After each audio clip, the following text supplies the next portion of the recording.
Hello friends, Radhe Radhe. Welcome back to SRP edu Adda. मैं सोमा आप सभी का चैनल पे पुनः स्वागत करती हूँ। तो आज की इस वीडियो में नई वैकेंसी लाइब्रेरी साइंस के फील्ड में आई हुई है और ये वैकेंसी आई हुई है आपके राजस्थान से, जयपुर से आपकी आई हुई है। नेशनल इंस्टीट्यूट ऑफ आयुर्वेदा की तरफ से एक एडवर्टाइजमेंट रिलीज़ की गई है। ये एक डीम टू बी यूनिवर्सिटी है, ministry of Ayush government of India के अंडर में है और ये एक डायरेक्ट रिक्रूटमेंट है। प्रिस्क्राइब फॉर्मेट के थ्रू आपको इस पोस्ट के लिए अप्लाई करनी है। तो चलिए वीडियो को स्टार्ट करते हैं और देखते हैं कि नंबर ऑफ पोस्ट क्या है, एलिजिबिलिटी क्राइटेरिया क्या है और सिलेक्शन प्रोसीड्यूर क्या है। सारी डिटेल्स को हम वीडियो में कवर करने वाले हैं। तो पहली पोस्ट की अगर हम बात करें तो वो है पंचकर्मा वैद्य की पोस्ट है। नंबर ऑफ पोस्ट यहाँ पे 1 है, अनरिजर्व्ड है ये। एसेंशियल क्वालिफिकेशन आपसे मांगी गई है एमडी आयुर्वेदा में in subject of Panchakarma from recognise university and duly recognised by CCIM. Pay level यहाँ पे 10 दी गई है। 56,100 से लेकर 1,77,500 जो है आपकी सैलरी होनी है। एज लिमिट यहाँ पे 40 ईयर की रखी गई है, मतलब not exceeding 40 year age on the closing date for receipt of applications. तो एप्लीकेशन जो रिसीव करने की लास्ट डेट है वही आपकी क्रिटिकल डेट रहेगी, एज लिमिट की भी। तो एप्लीकेशन रिसीव करने की लास्ट डेट क्या है वो मैं आगे बताऊंगी आप लोगों को। तो सेकंड पोस्ट जो है वो है जूनियर स्टेनोग्राफर हिंदी की।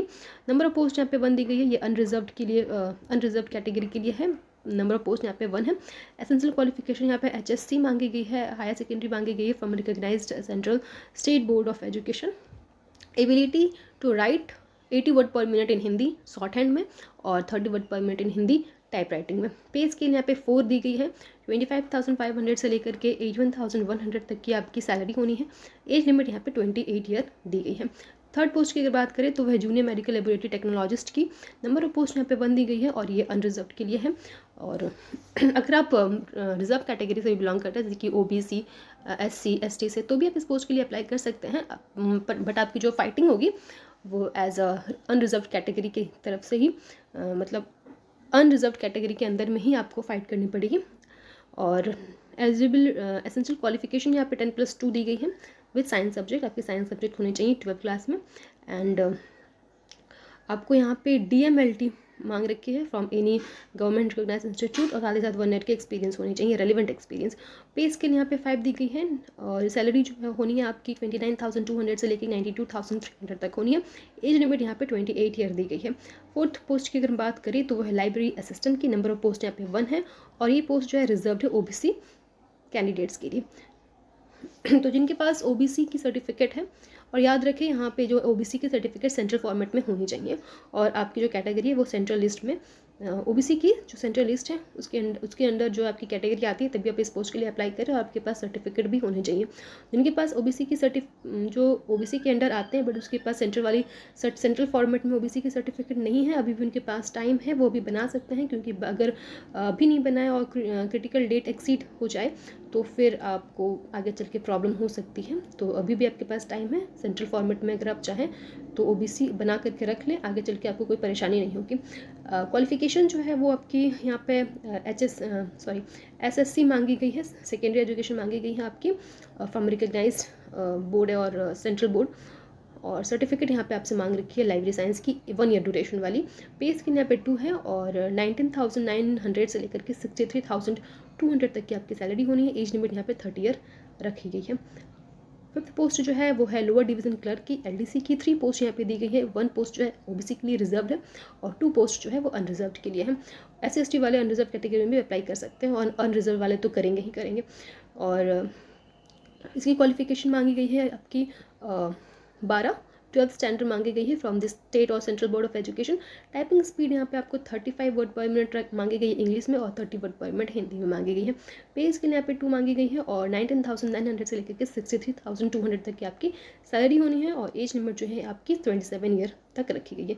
आपको एज लिमिट में रिलैक्सेशन दी जाएगी as per the government rule. SC/ST OBC और फिजिकली हैंडीकैप कैंडिडेट को भी एज रिलैक्सेशन जैसे कि गवर्नमेंट ऑफ इंडिया रूल के अंडर में दी जाती है, उसी हिसाब से आपको यहाँ पे भी एज रिलैक्सेशन दी जाएगी। 6th पोस्ट जो है वो मल्टीटास्किंग स्टाफ की MTS की है। 11 पोस्ट की, अच्छी खासी पोस्ट है, 11 पोस्ट की वैकेंसी है। SC के लिए एक सीट जो है रिजर्व्ड है, ST के लिए 4 सीट रिजर्व है, OBC के लिए 2 सीट रिजर्व है और अनरिजर्व के लिए 3 है। और 1 सीट जो है ASD, मतलब कि autism spectrum disorder, mild moderate intellectual disability या फिर स्पेसिफिक लर्निंग डिसेबिलिटी या मेंटल इलनेस, उनके लिए 1 सीट रिजर्व्ड है। एसेंशियल क्वालिफिकेशन यहाँ पे 10th मांगी गई है फ्रॉम एनी सेंट्रल और स्टेट बोर्ड ऑफ एजुकेशन। पे लेवल आपकी 1 रखी गई है। 18,000 से लेके 56,900 तक की आपकी सैलरी होनी है। एज लिमिट यहाँ पे 25 ईयर तक रखी गई है। यहाँ पे कुछ फॉर्मल इंस्ट्रक्शंस दी गई है, आप लोग देख सकते हैं। अगर आप इंडिया के सिटीजन हैं तभी आप इस पोस्ट के लिए अप्लाई करें। कास्ट सर्टिफिकेट, अगर आप कास्ट कैटेगरी के अंदर अगर आप अप्लाई कर रहे हैं तो आपकी जो है कास्ट सर्टिफिकेट सेंट्रल फॉर्मेट में होनी चाहिए, ये ध्यान रखें। और आपको यहाँ पे सेल्फ अटेस्टेड, अच्छा, जो भी फॉर्म फिलअप करते वक्त जो है आप जो जैसे कि डिटेल्स अगर आप भर रहे हैं, क्वालिफिकेशन डिटेल्स, एक्सपीरियंस डिटेल्स, तो उन सभी के रिलेवेंट डॉक्यूमेंट जो है आपको सेल्फ अटेस्ट करके अटैच्ड करके पोस्ट के थ्रू भेजनी है। तो सारी डिटेल्स, जैसे कि आपको बर्थ प्रूफ, तो अगर आपकी 10th की एडमिट कार्ड है तो वो बर्थ प्रूफ के रूप में एक्सेप्टेबल रहती है। और अगर आपके पास बर्थ सर्टिफिकेट हो तो भी आप दे सकते हैं सेल्फ अटेस्ट करके। कास्ट सर्टिफिकेट आप अटैच करेंगे, उसमें एजुकेशन क्वालिफिकेशन की जो सर्टिफिकेट है वो सारी डिटेल्स आप सारे सर्टिफिकेट्स आप अटैच करेंगे, एक्सपीरियंस सर्टिफिकेट अटैच करेंगे। इन सबको सेल्फ अटेस्ट करके आपको एप्लीकेशन फॉर्म में साथ ही साथ डिमांड ड्राफ्ट के साथ अटैच करके आपको पोस्टल मीडियम में पोस्ट के थ्रू आपको पोस्ट कर देनी है। दी गई एड्रेस कौन सी है वो मैं आगे बताऊंगी आपको। और अगर आपकी ने कोई रिसर्च पब्लिकेशन, अगर आपकी कोई रिसर्च पब्लिकेशन में कुछ आर्टिकल अगर आपने किसी भी जर्नल में या फिर international journal, peer reviewed journal, national journal में अगर आपने पब्लिश करा रखी है तो उसकी डिटेल्स आपको देनी है, आप दे सकते हैं। और साथ ही साथ जो उसकी सर्टिफिकेट है तो वो भी आप अटैच कर सकते हैं अपने रेलिवेंट डॉक्यूमेंट के साथ। अगर आपने किसी वर्कशॉप पे या फिर सेमिनार में अगर आपने पार्टिसिपेट किया है या फिर कॉन्फ्रेंस में कोई पेपर आपने आर्टिकल दिया है, प्रेजेंट किया है, तो उस सब की डिटेल्स, उस सब की सर्टिफिकेट जो है आप अटैच करके पोस्ट कर सकते हैं। और यहाँ पे आपको कहा गया है कि पासपोर्ट साइज़ की फ़ोटो आपको देनी है। तो 2 पासपोर्ट साइज़ की फ़ोटो लगेगी और सेम लगेगी, ये नहीं कि आप दोनों अलग अलग फ़ोटो दे दें। तो एक जो पासपोर्ट साइज़ की जो फ़ोटो है वो आपको अटैच करके उस पर आपको सेल्फ सिग्नेचर करके और पेस्ट करनी है। और दूसरी सेम फ़ोटो को आप स्टेपल करेंगे, उसमें आप अटैच्ड मतलब सिग्नेचर नहीं अटैच नहीं करेंगे, सिग्नेचर नहीं करेंगे, सिर्फ स्टेपल करके आप भेज देंगे। मतलब टोटल आपको 2 फ़ोटो लगेंगे और दोनों फ़ोटो सेम होने चाहिए। और यहाँ पे जो है आप जो आपकी कम्युनिकेबल एड्रेस रहेगी तो वो आप बिल्कुल भी कैपिटल लेटर में देंगे और बिल्कुल क्लियर फॉर्मेट में देंगे, जैसे कि pin code, email, mobile number वगैरह सारा कुछ डिटेल्स आप अच्छे से भरेंगे। और अपर एज में यहाँ पे आपको रिलैक्सेशन दी जाएगी, जैसे कि SC ST कैंडिडेट को 5 ईयर की रिलैक्सेशन दी जाएगी, OBC को 3 ईयर की और फिजिकली हैंडीकैप को 10 ईयर की रिलैक्सेशन दी जाएगी।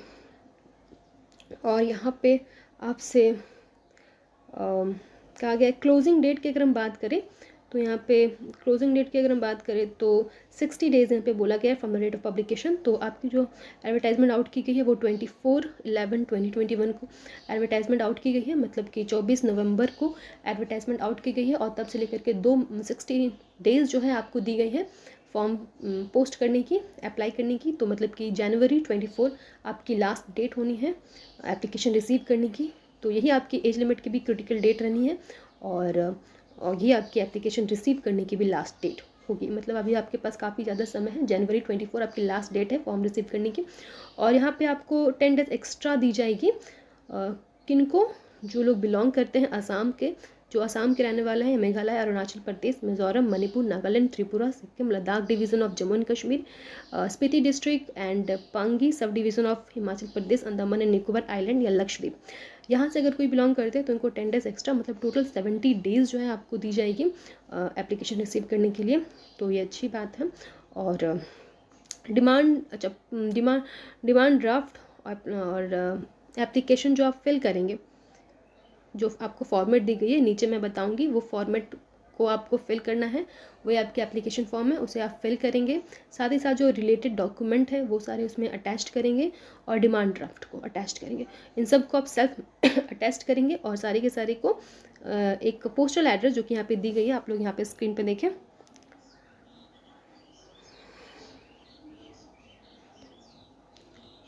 यहाँ पे आप लोग देखें, ये डायरेक्टरी देखिए, ये जो पोस्टल एड्रेस दी गई है, to the director national institute of Ayurveda, Jorawar Singh gate, Amer road, Jaipur 302002। तो यही जो है आपकी पोस्टल एड्रेस है। इसी पोस्टल एड्रेस में आप सारे डॉक्यूमेंट को आपको भेजनी है लास्ट डेट से पहले, मतलब 24 जनवरी 2022 से पहले आपको भेज देनी है। अच्छा, पोस्टल आपको डिमांड ड्राफ्ट जो है किन के फेवर में बनानी है, तो इनकी भी डिटेल्स आपको यहाँ पे दी गई है, आप लोग यहाँ पे देखें। तो इनकी डिटेल्स यहाँ पे आप देख सकते हैं। इन द फेवर ऑफ, किसके फेवर में बनानी है? In the favour of director national institute of Ayurveda Jaipur.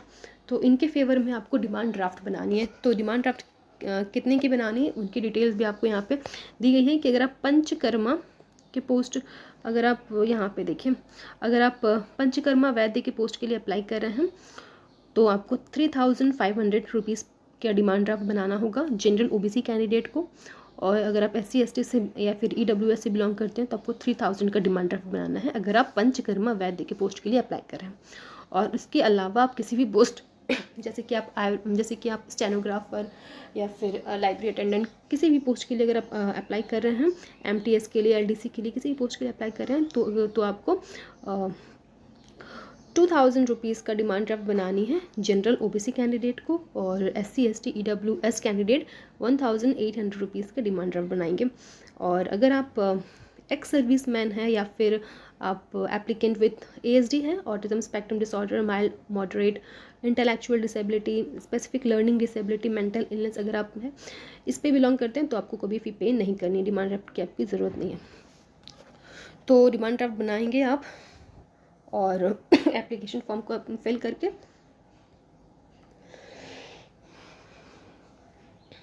Demand draft बनाएंगे आप और एप्लीकेशन फॉर्म को फिल करके आपको पोस्टल एड्रेस में आपको भेज देनी है। ये डिटेल्स है। और आपकी जो है हाँ, यहाँ पे आपको बताई गई है कि आपकी जो ईमेल के थ्रू या फिर फैक्स के थ्रू आप पोस्ट के लिए अप्लाई नहीं कर सकते, आपको पोस्ट के माध्यम से ही अप्लाई करनी है। और यहाँ पे जो है अगर आप ईमेल के थ्रू या फैक्स के थ्रू अप्लाई करते हैं तो आपकी फिर रिजेक्ट हो जाएगी एप्लीकेशन फॉर्म। और आपकी स्क्रीनिंग टेस्ट होनी है। स्क्रीनिंग टेस्ट में आप जो है स्क्रीनिंग टेस्ट की सारी डिटेल्स जो है आपको वेबसाइट के थ्रू आपको बता दी जाएगी, तो वेबसाइट को आप रेगुलर चेक करते रहिए। ये रही आपकी जो है फॉर्मेट। यहाँ पे देखें आप, यहाँ पे आप फोटो पेस्ट करेंगे सेल्फ टेस्ट करके और यहाँ पे स्टेपल करेंगे। यहाँ पे जो स्टेपल करेंगे वहाँ पे आपको टेस्ट करने की ज़रूरत नहीं है। और यहाँ पे आप किस पोस्ट के लिए अप्लाई कर रहे हैं वो लिखेंगे। एप्लीकेशन फ़ी DD नंबर जो आपको मिलेगी वो आपको यहाँ लिखना है, रुपीस आप लिख देंगे, डेट लिख देंगे, नेम लिखेंगे, अपना एड्रेस लिखेंगे, फादर्स नेम या हस्बैंड नेम बताएंगे। तो इस तरीके से आपको पोस्ट करनी है, मतलब फिल करनी है। यहाँ पे आप अपना क्वालिफिकेशन डिटेल्स देंगे, एक्सपीरियंस है तो वो देंगे, और रिसर्च पब्लिकेशन आपने करा रखी है तो उसकी डिटेल्स आप यहाँ पे देंगे, और जो आप लिखेंगे उसकी सर्टिफिकेट रिलेटेड आपको अटैच करनी है सेल्फ अटैच करके, और आपको पोस्ट कर देनी है। तो ये रही डिटेल्स। अगर आप एलिजिबल है तो पोस्ट के लिए ज़रूर अप्लाई करें। तो मिलते हैं इसी तरीके के लेटेस्ट वीडियो के साथ, तब तक के लिए राधे राधे।